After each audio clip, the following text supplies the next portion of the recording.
मुरसलीन साहब गुस्से में शिरीन को बता देते हैं कि तुम्हारे भाई शयान ने ही वो वीडियो फहम और उसके दोस्तों को दिखाई थी, क्योंकि वो चीख चीख कर कह रहा था मैं ये वीडियो सबको दिखा दूंगा। ये पता चलते ही शिरीन अपना सारा गुस्सा शयान पर उतारते हुए उसका गिरेबान पकड़ लेती है, लेकिन शयान खुद को बचाने के लिए शिरीन को पागल कहते हुए उसे धक्का दे देता है, जो देख मुरसलीन साहब भी उसी वक्त गुस्से में आकर शयान के मुंह पर जोरदार थप्पड़ मार देते हैं। तब अनस अपने ताया जान से कहता है अगर आपने ये थप्पड़ वक्त पर मारा होता तो आज हमें ये दिन न देखना पड़ता। उसी वक्त दादा जान अनस और अनसा से कहते हैं तुम दोनों को सबके सामने आकर अपने किरदार की सफाई नहीं देनी चाहिए थी। अनस कहता है मैं ये कभी बर्दाश्त नहीं करूंगा कि कोई मेरी बीवी के किरदार पर उंगली उठाए। ये बात सुनकर अनसा के दिल में अनस के लिए प्यार और इज्जत और भी ज्यादा भर जाती है। उसी वक्त शिरीन फहम कुरैशी को कॉल करती है और उससे माफी मांगती है। फहम कहता है मुझे तुम्हारे फैमिली बैकग्राउंड के बारे में तहकीक कर लेनी चाहिए थी। शिरीन कहती है अगर आप तहकीक कर लेते तो। फहम जवाब देता है तो मैं तुम्हारे साथ एंगेजमेंट कभी ना करता,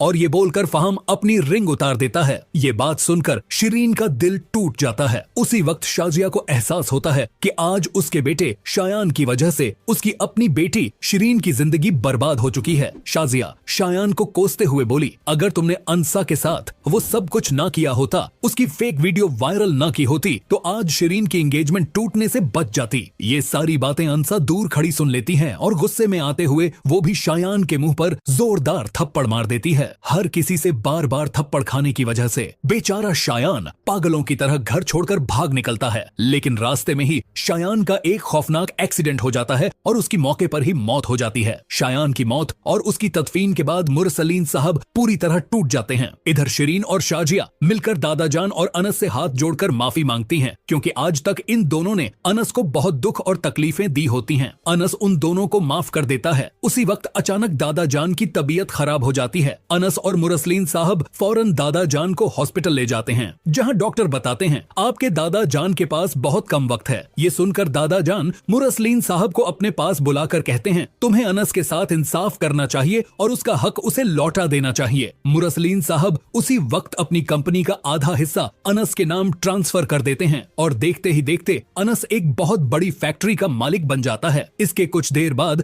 दादा जान का इंतकाल हो जाता है। अनस दादा जान की तदवीन करने के बाद अपनी बीवी अनसा के साथ हनीमून के लिए स्कर्दू चला जाता है, जहां अनस अनसा से बहुत ज्यादा प्यार करता है। लेकिन उसी वक्त अनस को शाजिया की कॉल आती है। वो बताती है कि शिरीन को कुछ गुंडों ने किडनैप कर लिया है। अनस फौरन अनसा के साथ कराची वापस लौट आता है और अहमर के साथ मिलकर शिरीन की लास्ट लोकेशन ट्रेस करवाता है। तब अनस को पता चलता है कि शिरीन इस वक्त फहम कुरैशी के फार्म हाउस में है। अनस फौरन पुलिस के साथ फहम कुरैशी के फार्म हाउस पहुंचता है और उसे गिरफ्तार करवा देता है। साथ ही शिरीन को भी रिहा करवा लेता है। शिरीन उसी वक्त अनस के सीने से लग जाती है। ये देखकर अनसा को बहुत जलन होती है और वो अनस पर शक करने लगती है, लेकिन अनस अनसा को समझाता है शिरीन सिर्फ मेरी अच्छी कजिन है। लेकिन बॉस, अब शिरीन का मकसद अनस और अनसा को अलग करना था, क्योंकि वो अब अनस से मोहब्बत करने लगी थी। लेकिन अनस को जल्द ही शिरीन के इस घटिया प्लान की भनक लग जाती है और वो अपनी बीवी अनसा को लेकर नए घर में शिफ्ट हो जाता है, जहां एक दिन अचानक अनसा की तबीयत खराब हो जाती है और अनस उसे फौरन हॉस्पिटल ले जाता है। डॉक्टर बताते हैं आपकी बीवी प्रेग्नेंट है। ये न्यूज सुनते ही अनस बहुत ज्यादा खुश हो जाता है। तो दोस्तों, क्या हमें अनस और अनसा का एक प्यारा सा बेबी देखने को मिलेगा? और क्या शायान को उसके किए की सजा मिलनी चाहिए थी या नहीं? हमें कमेंट करके जरूर बताइएगा। उम्मीद है आपको हमारी ये प्रेडिक्शन पसंद आई होगी, और जाने से पहले वीडियो को लाइक और चैनल को सब्सक्राइब जरूर कीजिए।